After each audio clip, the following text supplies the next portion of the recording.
ఏడుపు నవ్వు అనే చందమామ కథలోని బేతాళ కథ చెప్పుకుందాం. పట్టుదలతో విక్రమార్కుడు ఇరుగుడు చెట్టు వద్దకు తిరిగి వెళ్ళి శవాన్ని చెట్టు మీది నుంచి భుజాన వేసుకుని వస్తుండగా శవంలో ఉన్న బేతాళుడు, రాజా, ఇంకొకరి చేత పనులు చేయించుకోవలసిన నువ్వే ఈ అర్ధరాత్రి వేళ ఇంత శ్రమపడడం నాకెంతో విచారంగా ఉన్నది. నీకు మార్గాయాసం కలగకుండా ఒక చిత్రమైన కథ చెబుతాను విను అంటూ ఈ కింది కథ ఆరంభించాడు. భగవంతుడు శ్రీరామచంద్రుడుగా అవతారమెత్తి పరిపాలించిన అయోధ్య నగరాన్ని ఒకప్పుడు వీరకేతు మహారాజు పాలించాడు. ఆ సమయంలో అయోధ్యలో ప్రతినిత్యము అతి విచిత్రమైన దొంగతనాలు జరగసాగాయి.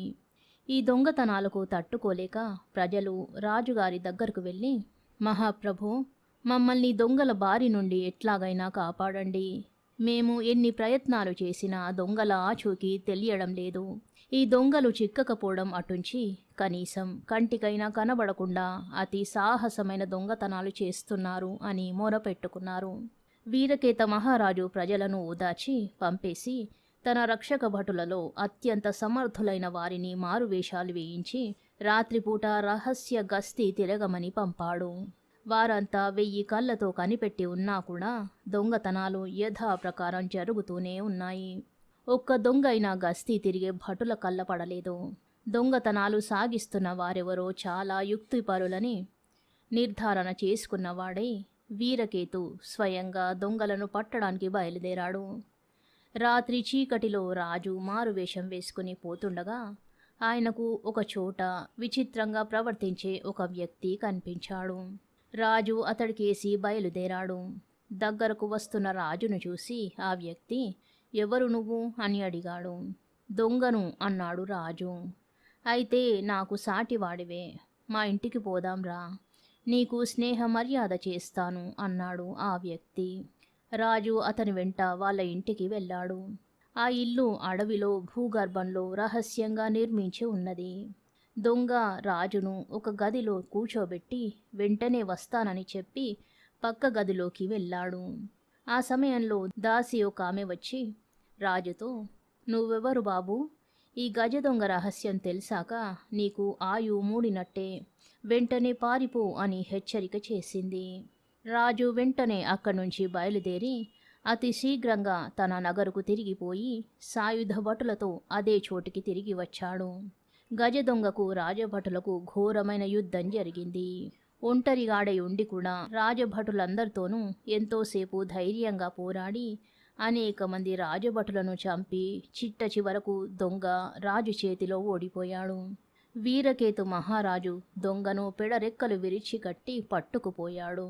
అతని విచారణ జరిగింది. చాలా కాలంగా ఎవరి కంటా పడకుండా ఆ దొంగే అయోధ్య అంతటా దొంగతనాలు చేసినట్టు రుజువయింది. పోయిన సొత్తంతా దొరికింది కూడా. రాజు దొంగను కొరత వేయించమని భటులకు ఉత్తర్విచ్చాడు.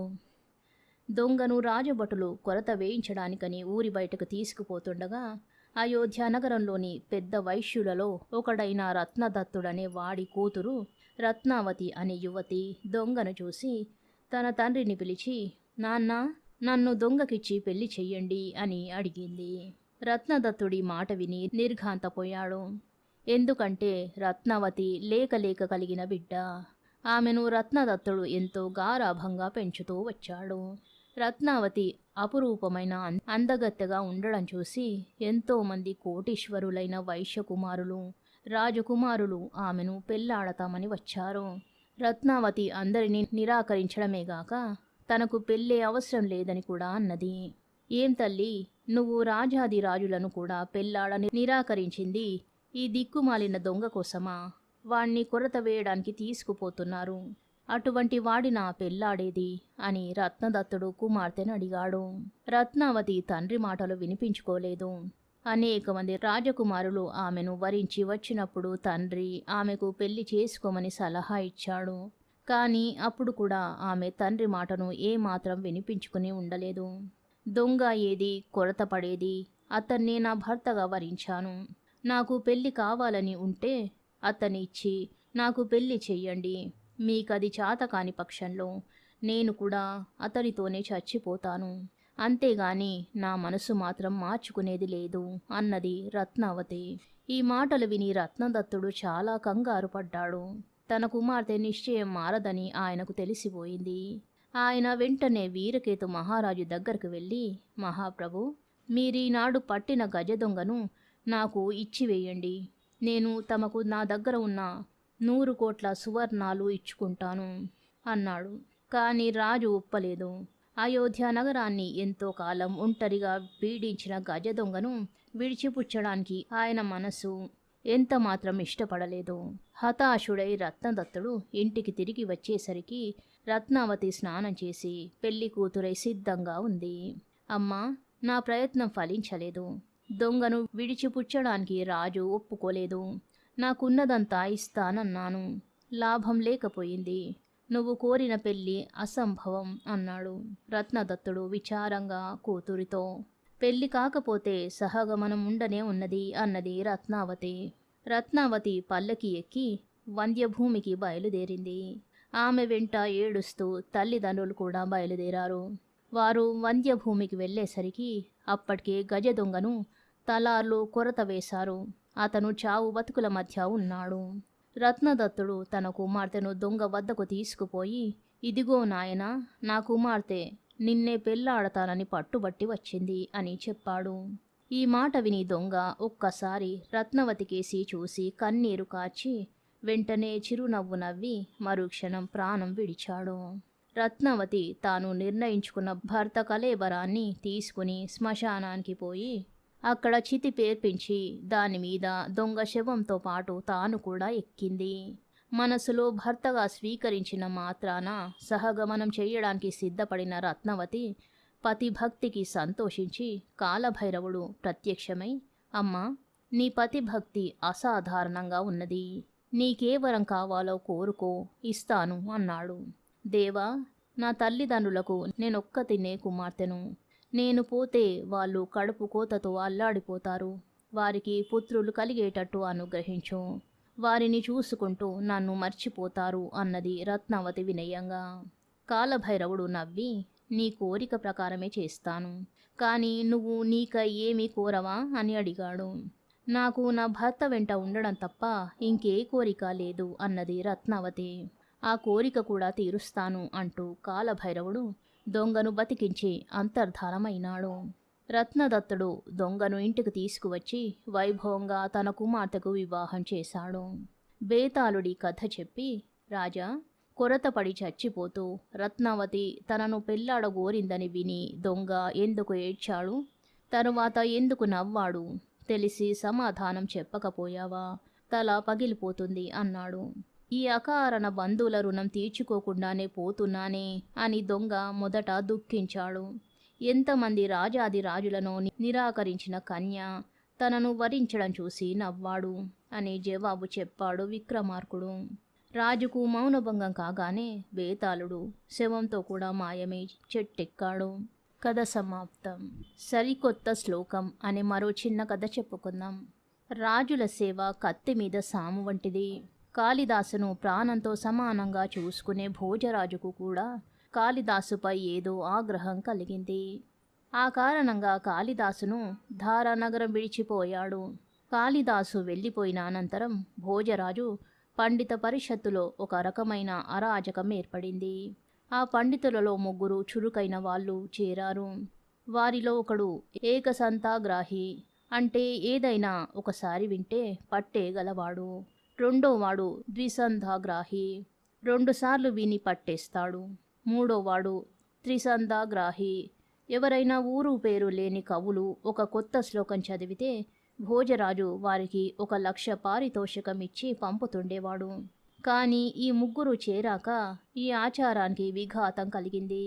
ఎందుకంటే ఎవరైనా వచ్చి సభలో శ్లోకం చదివితే ఏకసంతాగ్రాహి లేచి, ఇది నేను విన్న శ్లోకమే అని తాను కూడా దానిని చదివేసేవాడు. అప్పటికి 2 సార్లు విని ఉన్న ద్విసంతాగ్రాహి పాత శ్లోకమే అని తాను కూడా చదివేవాడు. అతను వెనుకగా త్రిసంతాగ్రాహి చదివేవాడు. అది పాత శ్లోకమేనని భోజరాజుకు నమ్మకం కుదిరేది. కొత్తగా వచ్చిన వాడు అవమానం పొంది వెళ్ళిపోయేవాడు. ఈ విధంగా అనేక మంది పండితులు భోజరాజు దగ్గర శ్లోకాలు చదివి బహుమానానికి బదులు పరాభవం పొంది తిరిగి వెళ్ళిపోయారు. ఇలా వెళ్ళిపోయిన వారిలో ఒకడు దూరదేశంలో ఉన్న కాళిదాసుకు తటస్థపడ్డాడు. పండితుడి అనుభవమంతా విని కాళిదాసు చాలా చింతించాడు. తాను వచ్చాక భోజరాజు ఆస్థానం ఎలా మారిపోయింది కాళిదాసుకు అర్థమైంది. భోజరాజుకు అతని పండితులకు తగిన శాస్తి చేద్దామని కాళిదాసు నిశ్చయించుకొని ఒక శ్లోకం రచించి పండితుడికిచ్చాడు. ఈ శ్లోకం తీసుకుపోయి భోజరాజు ఆస్థానంలో చదవండి, మీకు పారితోషికం తప్పక లభిస్తుంది అన్నాడు. పండితుడు ఆ శ్లోకం తీసుకుని ధారానగరం చేరి భోజరాజు ఆస్థానానికి వెళ్ళాడు. మహారాజా, కొత్త శ్లోకం రచించాను, విని తగిన పారితోషికం ఇప్పించండి అన్నాడు పండితుడు. భోజరాజు శ్లోకం చదవమన్నాడు. పండితుడు శ్లోకం చదివాడు. దాని అర్థం: శ్రీ భోజరాజుకు స్వస్తి. ధార్మికుడునని 3 లోకాల ప్రసిద్ధిగాంచిన మీ తండ్రి గారు 99 కోట్ల రత్నాలు నావి తీసుకున్నాడు. వాటిని నాకు ఇప్పించు. ఈ మాట నిజమని పండితులందరూ ఎరుగుదురు. ఒకవేళ వారు ఎరగని పక్షంలో నా ఈ శ్లోకానికి అధమం 1,00,000 అయినా ఇయ్యి అని ఆ శ్లోకానికి అర్థం. ఈ శ్లోకం వినగానే ఏకసంతాగ్రాహి మొదలైన వాళ్ళు పెద్ద చిక్కుల్లో పడ్డారు. ఈ శ్లోకం అది వరకే తమకు తెలుసునన్నట్టయితే భోజరాజు తండ్రి ఈ పండితుడి వద్ద 99 కోట్ల రత్నాలు తీసుకుని ఉన్నమాట తమకు ఇదివరకే తెలిసినట్టు సాక్ష్యం చెప్పిన వారవుతారు. ఆ మాట సమస్త పండితులకు తెలుసునని శ్లోకంలో ఉన్నది. శ్లోకం తెలియని వారికి మాత్రమే ఆ మనుల మాట తెలియకపోవాలి. తమకా శ్లోకం తెలియదన్న పక్షంలో అది సరికొత్త శ్లోకమవుతుంది. భోజరాజు పండితుడికి 1,00,000 మాత్రమే ఇవ్వవలసి వస్తుంది.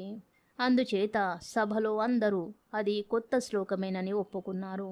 భోజరాజు పండితుడికి 1,00,000 పారితోషికం ఇప్పించి, అయ్యా, మీరు ఈ శ్లోకం ఈ విధంగా ఎందుకు రాయవలసి వచ్చింది?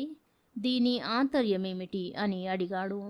పండితుడు భోజరాజుతో తాను పూర్వం వచ్చి ఒక కొత్త శ్లోకం చదివిన సంగతి, సభలోని కొందరు పండితులు అది పాత శ్లోకమని రుజువు చేసిన సంగతి, తన కథ అంతా విని ఎవరో బ్రాహ్మడు ఈ శ్లోకం రాసి పంపిన సంగతి చెప్పేశాడు.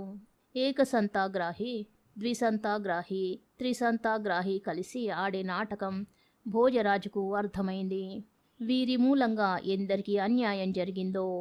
ఈ శ్లోకం రాసి పంపినది కాళిదాసేనని భోజరాజుకు అనుమానం తగిలింది. ఆయన సపరివారంగా బయలుదేరి ఆ పండితుడి వెంట వెళ్ళి కాళిదాసును కలుసుకుని క్షమాపణ చెప్పుకుని ధారా నగరానికి తిరిగి తెచ్చుకున్నాడు. కథ సమాప్తం. శుభం.